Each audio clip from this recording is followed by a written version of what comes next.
Distress. What would be fetal distress? Lack of oxygen. What would be some reasons on lack of oxygen? Just your paper. There we go. So fetal distress, meaning that the cord is wrapped around the child's neck and the child is not receiving enough oxygen because it's wrapped around. What else could cause fetal distress? The placenta should be attached to the wall of the uterus. If it becomes detached and it's just floating like that, this child is not getting any oxygen now because it's almost like cutting the cord. Right? What's another reason? What do we call it? Give me the term. Abruptia. No. People eat that. No, abruptia, right? Abruptia. Or is that abruptia, yeah. Right? Look at your paper. What does it say? Right? But yeah.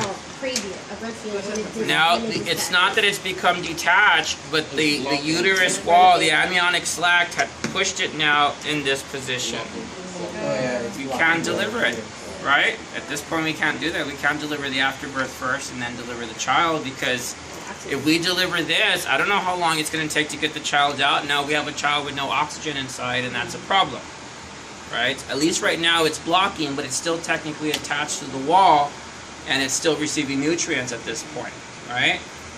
We also have, right, if a person's having multiple births, right, twins sometimes could be delivered natural delivery. If we're talking about triplets, no way. There's just no way to deliver triplets with natural delivery. You'd have to have at least a cesarean, okay? If we're talking if this female has tumors, which is common for some females to get large tumors in the uterus during delivery, why? What would cause the tumors? Hormones, right? Just the fact of getting pregnant is a large amount of hormones. Hormones will cause an abnormal development of cells naturally just because you're taking too many hormones or your body's producing too many. We can't have a large tumor in the uterus. The tumor would block the baby from coming out, so that just wouldn't work as well. Okay? What else do we have on there for cesarean?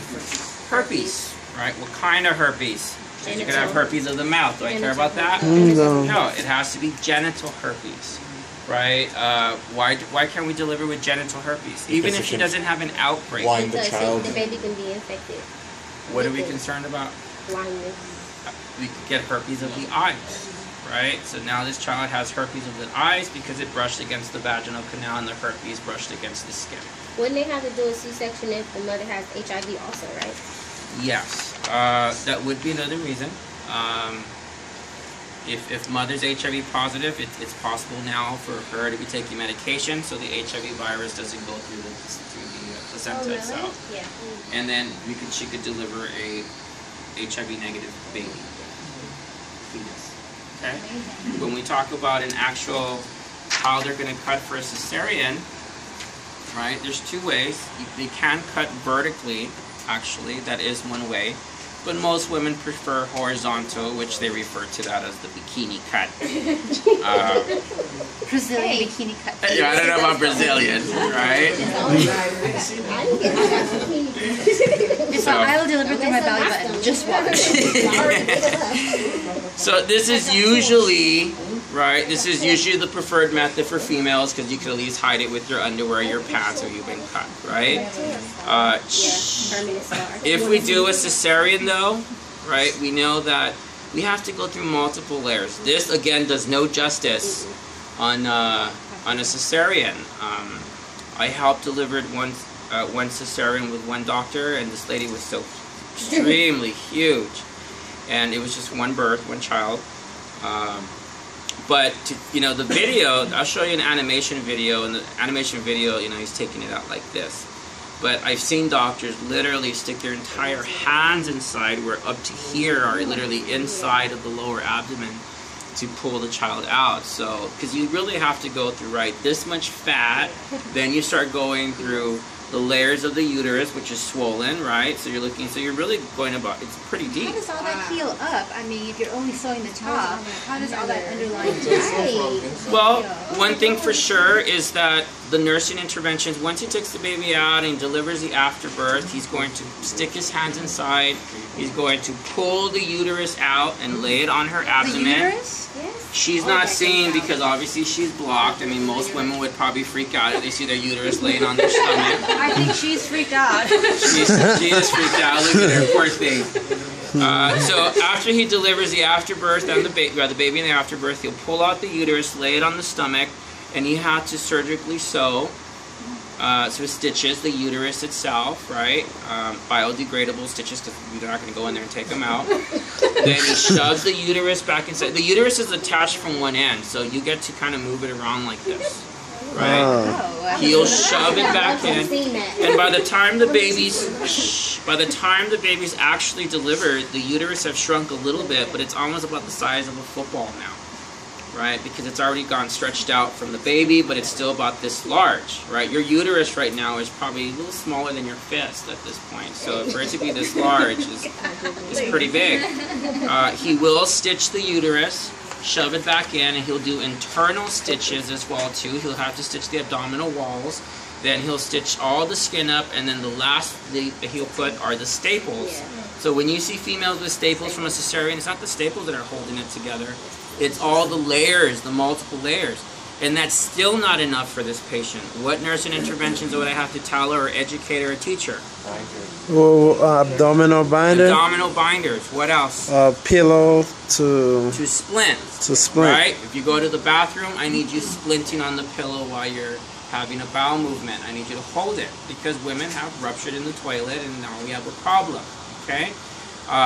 It's just a wound like any other wound. So I'm concerned about infection. Every day I'm assessing.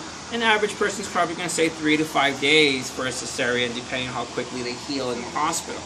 For natural delivery, right? Once we deliver the baby, we deliver the afterbirth, what nursing intervention should I do to control bleeding?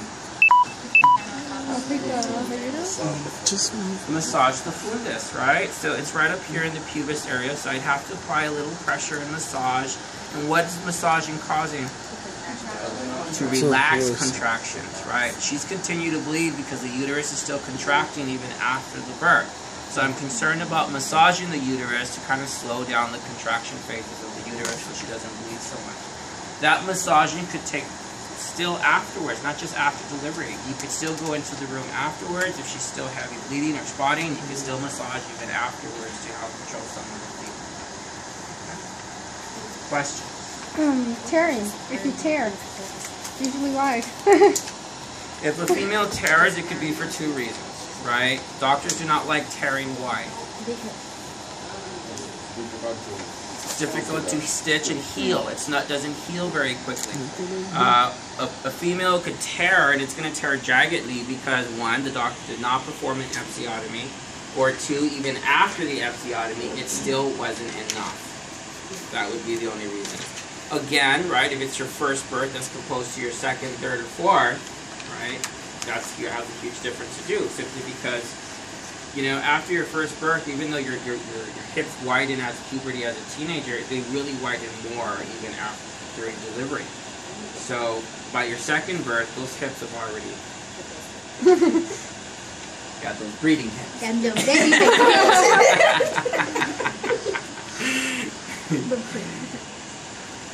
Let me wipe down this baby. What's the speakers for?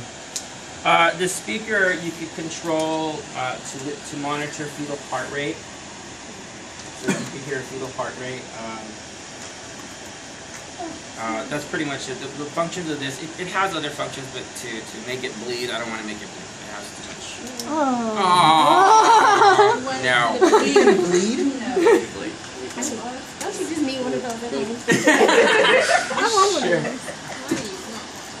Well, you know, they're not cheap. The mannequin itself is between, I'd say, between $6,000 and $10,000. What?